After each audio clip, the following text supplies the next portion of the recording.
Okay, in the next unit, we're going to go over the EDF framework, the NumPy Python code, the two-page implementation of a fully functional framework. Before we do that, however, there's one more concept we need to cover, and that is mini-batching. So mini-batching is about taking a training corpus. Maybe we've got 10,000 XY pairs in our training corpus, and dividing it into batches. So we might divide it into 100 batches of 100 training points each. And this is really important as an engineering step for engineering reasons. The way you want to think about this is the code you're running has kind of two pieces. There's a slow serial piece and a fast parallel piece. Now in NumPy Python, this corresponds to the fact that Python is slow, but when you drop into NumPy tensor operations, you're running BLAST code, very efficient, highly optimized matrix multiplication code. So again, the point is there's code that runs slowly, which is the Python code, and there's code that runs really fast, which is the matrix operations. And on a GPU, those matrix operations are done in parallel. The GPU exploits parallelism, so you've got your slow serial code and your fast parallel code. And you want your computation to be dominated by the fast code. So if you can do a matrix, one big fast matrix multiplication that at the same time is doing 100 examples, that means that one fast piece of code is getting a lot of the work done, and you can make the computation dominated by the fast code. And that's really what mini-batching is about. We'll talk more about fairly recent developments in mini-batching later in the course.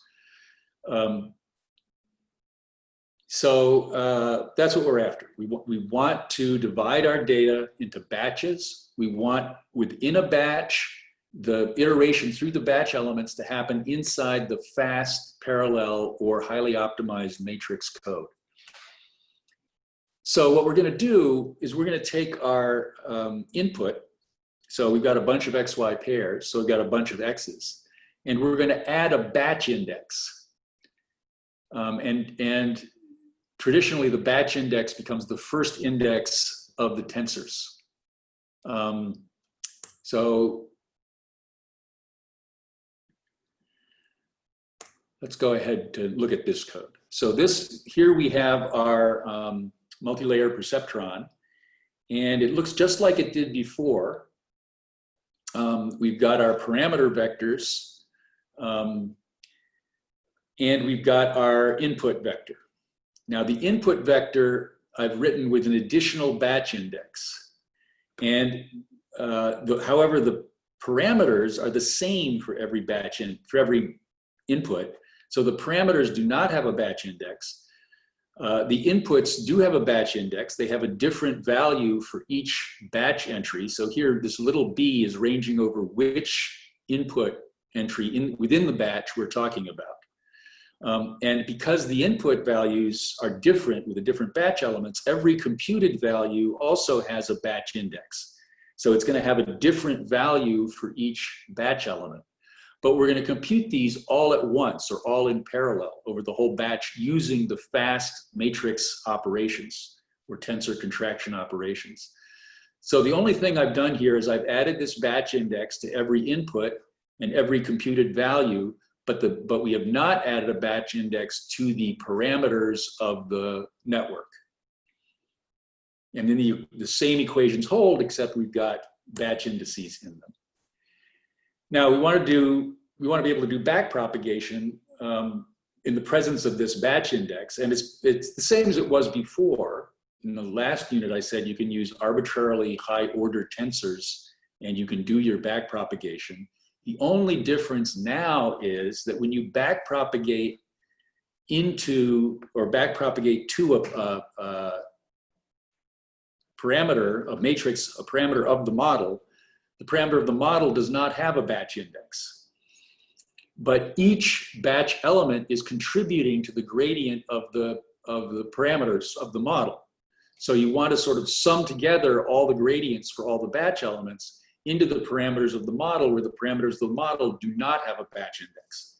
So you do that by, for a given element, for a given parameter of the model, you loop over the B, the batch index, and add in all the gradients due to that batch index. And that's a modification to the backpropagation algorithm. Now, by convention, the gradients are computed as the average over the batch of the gradients with respect to each batch element.